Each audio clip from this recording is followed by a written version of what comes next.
Today's Read, Watch, Listen commentary is centered on the episode of The Agenda, titled The Myth of Digital Literacy. It was included in the September 19th RWL list.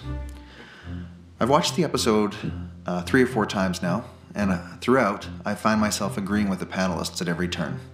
There are several points that I found especially interesting, and I'd like to share those with you now. The 3 ideas I'd like to discuss are, first, the fundamental change in how literacy is being defined. Second, the idea that texting has negatively impacted spelling and grammar. And lastly, the statistics presented noting the first increase in literacy rates since 1982. I found the commentary regarding the paradigm shift and how we view what literacy is to be especially interesting. Literacy today is as much about the production of information as it is about the consumption of it. It used to be that if you could read or write, people believed you to be literate. And at the most basic level, it is likely that this is still true. However, today's students, with social media and the unparalleled ability to publish thoughts and ideas on the web for the world to see, are producing massive quantities of words, thoughts, and ideas. It is essential that we prepare our students for the ever-changing shift towards production, so that they are prepared for what literacy in today's world is becoming. With respect to the impact texting and tweeting have had on spelling and grammar, the panel raised a most interesting point that I both agree with and experience every time I send a text or compose a tweet.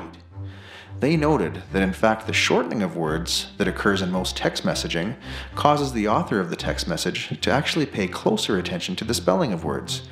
As you remove letters from a word, it is important that the meaning of the word remains what is intended. Without paying attention to how you spell the words in your text, the message can quickly get lost, misconstrued, or misunderstood, and we've all seen the consequences of a misunderstood text. Damage can be done if we're not careful about how we shorten and spell our words in texts and tweets. Finally, the discussion outlining the reasons attributed to the first increase in literacy rates since 1982 was most interesting to me. The idea that books and series like Harry Potter and Twilight are speaking to today's youth, despite the fact that the design of high school English curriculums turns many kids off reading, albeit unintentional, it's often the reality. These books, along with the emergence of graphic novels, social media platforms, and other forms of modern literature, have turned kids back onto reading. Perhaps my favorite part of the webcast was when one of the panelists noted that reading these books has become a social necessity. He noted that without having read the latest things, kids are unable to stay part of what everyone else is talking about. This point really resonated with me and I think makes a lot of sense.